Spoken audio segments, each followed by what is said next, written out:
Hello everyone, welcome to the session. स्वागत करता हूं आप सभी का। टारगेट है एसबीआई पीओ 2026 एग्जाम। बट जब हम प्रीलिम्स के मॉक टेस्ट दे रहे हैं तो उनमें स्कोर नहीं आ रहा, 35-40 से ऊपर नहीं बढ़ पा रहे हैं। तो अगर आज की आप इस वीडियो को एंड तक देखोगे तो मैं इन चार बातों पे आप लोगों से डिस्कस करूंगा। पहला तो what is the expected notification and exam date for SBI PO 2026। दूसरा, what is the pattern of SBI PO prelims exam. तीसरा, what is the safe target score. ठीक है। और चौथा, strategy to improve your score in SBI PO preliminary mocks. तो इन सारी बातों को जानने के लिए इस वीडियो को एंड तक जरूर देखिएगा। दोस्तों, अगर आपने अभी तक एसबीआई पीओ के प्रीवियस ईयर पेपर का एनालिसिस नहीं किया ना, तो आपने अपनी तैयारी का एक बड़ा हिस्सा मिस कर दिया है। क्यों? क्योंकि प्रीवियस ईयर पेपर हमें हमेशा ये बताते हैं कि एग्जाम का एग्जैक्ट लेवल क्या रहता है, किस टॉपिक के कितने क्वेश्चन आते हैं और ईयर बाय ईयर ट्रेंड में कैसे चेंज होता है।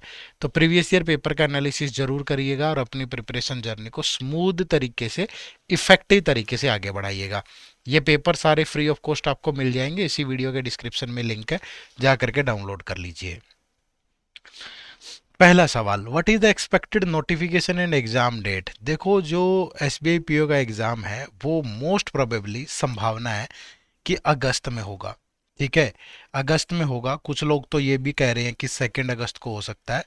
अब अगर अगस्त में एग्जाम होगा भाई, तो नोटिफिकेशन कम से कम 40-45 दिन पहले आती है।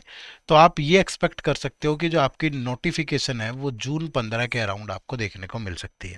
ठीक है, 15 जून के अराउंड आपको नोटिफिकेशन देखने को मिल सकती है और अगस्त के पहले वीक में आपका प्रिलिमिनरी एग्जाम हो सकता है।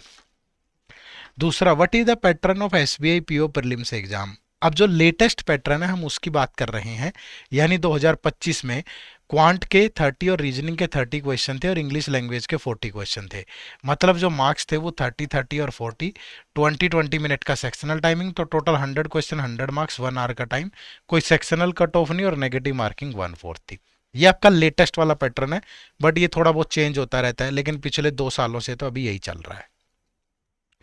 What is the safe target score for SBI PO preliminary 2026 exam. अगर मैं सेफ टारगेट स्कोर की बात करूं तो आपका ध्यान में यहां दिलवाना चाहूंगा, ये लास्ट एग्जाम की कट ऑफ है और पेपर का लेवल भी सही है, इसके बावजूद कट ऑफ बढ़ रही है 66.75 for the UR category. EWS, OBC, SC, ST, इनकी कट ऑफ भी आप देख सकते हैं। तो आपका जो टारगेट है वो यहाँ पे इससे ज़्यादा ही होना चाहिए। मतलब मैं बोलूँगा कि यूआर इसमें +5 कर लें आप। जो आपकी जो कट ऑफ है 2025 की, उसमें +5 करके अपनी तैयारी करें, क्योंकि हर साल कंपटीशन बढ़ता है भाई। हर साल आप देखोगे यहाँ थोड़ी सी कम हुई थी, और उसके बाद देखोगे कट ऑफ बढ़ ही रही है। ठीक है, चलिए। तो strategy to improve your score in mocks. ठीक है, अब सबसे पहला पॉइंट आप मेरी बात को ध्यान से सुनेगा। Cover minimum 70% of your syllabus before मॉक्स। ठीक है, मॉक टेस्ट देने से पहले कम से कम 70% सिलेबस आपका कंप्लीट होना चाहिए। अब उस 70% के अंदर मेरा मानना है कि अगर आप क्वांट में simplification, number series, quadratic, percentage, ratio, partnership, aegis, DI, profit loss, interest, time and work, time speed, distance, trends and boards, ठीक है, ये सारा कवर कर लें तो आपकी तैयारी बहुत अच्छी हो जाएगी। और कम से कम ये 6 टॉपिक किए बिना तो आपको मॉक टेस्ट देना ही नहीं है। ठीक है, पहले ये 6 टॉपिक किए बिना तो आपको मॉक टेस्ट देना ही नहीं है भाई। ठीक है, उसके बाद रीजनिंग की बात करूं तो alphanumeric series, coding, decoding, syllogism, inequality, direction, blood relation, ranking, seating arrangement और पजल, ये सारे करके ही आपको देना है भाई। ये सारे करके ही देना है, क्योंकि सीटिंग अरेंजमेंट और पजल के ही आपके पेपर में 30 में से 20 सवाल हैं भाई, 15 सवाल हैं कम से कम। तो ये सारे कंप्लीट हो जाएंगे तो तब आप यहाँ पे मॉक टेस्ट देंगे। ठीक है, इंग्लिश लैंग्वेज की अगर मैं बात करूं तो cloze test, sentence correction, fill in the blanks, reading comprehension, spotting error, sentence improvement, sentence rearrangement, word swap, word rearrangement और रिडम्स एंड फ्रेजेस, ये करने के बाद आपको मॉक टेस्ट देना है। ठीक है, मतलब ग्रामर आपको पूरी पढ़नी पड़ेगी, कॉम्प्रिहेंशन पे आपको काम करना पड़ेगा, वोकैबुलरी आपकी अच्छी होनी चाहिए, तभी ये सारे टॉपिक कवर कर पाओगे, है ना। तो इतना करके फिर मॉक टेस्ट दोगे तो आपके लिए फिर स्कोर बढ़ेगा। पहले तो ये करना है आपको। ठीक है, दूसरा, मॉक टेस्ट करने से पहले, फुल लेंथ मॉक टेस्ट से पहले टॉपिक वाइज और सेक्शनल टेस्ट जरूर दें।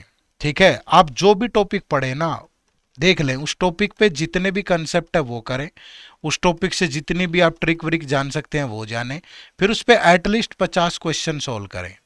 ठीक है, उसके बाद फिर आप आगे बढ़े, समझ पा रहे हो, अगले टॉपिक पे जाएं। तो पहले टॉपिक वाइज कंप्लीट करना है सबको। जब टॉपिक वाइज ये कंपोनेंट कंप्लीट हो गया तो फिर 10 सेक्शनल टेस्ट दो। ठीक है, 10 सेक्शनल टेस्ट दो, उसके बाद फिर फुल लेंथ टेस्ट देने हैं आपकी, ये सीक्वेंस होनी चाहिए। ठीक है, चलिए। उसके बाद make a perfect strategy for मॉक्स। ठीक है, जब आपने मतलब आप टॉपिक वाइज के बाद सेक्शनल के लिए आप जो स्ट्रेटेजी बनाएं सेक्शनल टेस्ट के लिए, जैसे क्वांट का एक सेक्शनल टेस्ट है। ठीक है, अब मेरे पास 30 क्वेश्चन है, उसके लिए 20 मिनट है, तो मैं एक स्ट्रेटेजी बनाऊंगा। 5 मिनट, ठीक है, 10 मिनट, 5 मिनट। ठीक है, अब मैं क्या करूंगा इस पहले 5 मिनट में, एक तो मैं कोई भी डीआई का क्वेश्चन अटेम्प्ट नहीं करूंगा। ठीक है भाई। दूसरा, मैं यहाँ number series, quadratic equation, simplification या अर्थमेटिक का कोई और इजी सा सवाल है वो करूंगा। अगली 10 मिनट के अंदर मैं डीआई पक्का सोल्व करूंगा, मैं कोशिश करूंगा कि 2 सेट ऑफ डीआई में बना लूं। अब तीसरा भी बना पाऊं तो ये 5 मिनट भी यूज कर लो, अदरवाइज यहाँ से जो ये 5 मिनट बचे या यहाँ से जो भी अर्थमेटिक का आप दूसरा कोई आसान सवाल कर सकते हैं वो करें। समझ पा रहे हो ना? इस तरीके से चलोगे तो कहानी सफल होगी, अदरवाइज मुश्किल होगी। ऐसे ही रीजनिंग में बेस्ट में 20 मिनट का बेस्ट यूज करना है, ऐसे ही आपको किस में यूज करना है, इंग्लिश में यूज करना है। ठीक है, तो इस तरीके से बनाते चलो। तो पहले सेक्शनल टेस्ट में ये लगाओ, फिर आदत पड़ जाएगी, फिर फुल लेंथ में भी यही लगानी है भाई। ठीक है, और always analyse the mock test. Mock test देने के बाद उसका एनालिसिस तो करो ना भाई, एनालिसिस करो। एक मॉक टेस्ट आपने उठाया, उस मॉक टेस्ट में आप देखो कि आपने कौन सी 3 गलतियां करी हैं। क्या आप प्रॉपर सीक्वेंस में सोल्व नहीं कर पाए चीज़ों को? क्या आपको टाइम मैनेजमेंट नहीं आया था, एक क्वेश्चन पे अटक गए आप ईगो पे ले गए चीज़ों को? क्या आपने बहुत ज़्यादा तुक्के मार दिए हैं, या आपकी अप्रोच सही नहीं थी? मतलब एक एक टेस्ट को एनालाइज करना बहुत ज़रूरी है। हम लोग क्या करते हैं, सहूलियत के हिसाब से जब मर्जी दे दिया फिर आगे बढ़ते रहे, ये कोई सही तरीका नहीं है। हर मॉक टेस्ट में कम से कम 3 गलतियां अपनी ढूंढो, उन 3 गलतियों का सॉल्यूशन भी देखो भाई। ठीक है, और उसके बाद फिर अगला टेस्ट दो।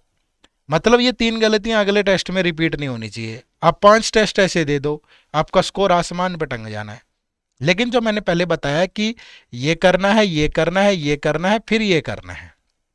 समझ पा रहे हैं? और लास्ट बता रहा हूं, टेक मॉक टेस्ट सीरियस। हम लोग सीरियसली नहीं लेते हैं। 10 टेस्ट सीरीज ले रखी है, दी किसी की भी नहीं। ठीक है, कभी आधा मॉक टेस्ट दे दिया, कभी पूरा दे दिया, नहीं। प्रॉपर देखो, पेपर अगर सुबह 9:30 बजे शुरू होता है तो आप भी बैठो सीरियसनेस के साथ, जैसे एग्जाम चल रहा हो ऐसे तैयारी करो भाई। ठीक है, तो अब ये सारी चीज़ें आप कर सकते हो। हमारा ये बैंकिंग एग्जाम का एक महापैक कोर्स है, इसमें एसबीआई, आईबीपीएस, आरआरबी, पीओ और क्लर्क, ये सारे एग्जाम आप एक ही जगह टारगेट कर सकते हो। इस कोर्स की खास बात ये है कि इसमें क्वांट रीजनिंग और इंग्लिश की कंसेप्ट क्लास के साथ साथ टॉपिक वाइज टेस्ट भी मिलते हैं, प्री और मेंस लेवल के। करंट अफेयर मिल जाएगी पिछले 1 साल की, जो कि अपडेटेड होगी टिल एग्जाम। मंथली कंपाइलेशन और एमसीक्यूज दोनों रहते हैं। Descriptive English both pattern, IBPS PO का भी, एसबीआई पीओ का भी, साथ में फोल्डर मटेरियल।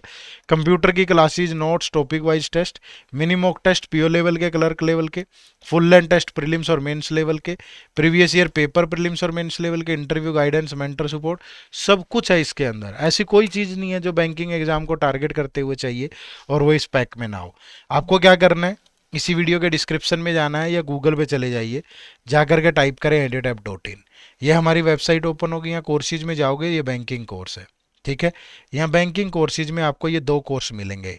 एक ये हमारा अकेला बैंक का महापैक है और ये आरबीआई के साथ बैंक का महापैक है। तो जो भी आपको अपनी सहूलियत के अनुसार सही लगे उसी अकॉर्डिंग आप इसमें इनरोल कर सकते हो। ठीक है, चलो आप सबका बहुत बहुत शुक्रिया सेशन से जुड़ने के लिए। चैनल पर नए हो तो सब्सक्राइब जरूर कर लीजिएगा। Bye bye, take care, thank you very much. जय हिंद, जय भारत।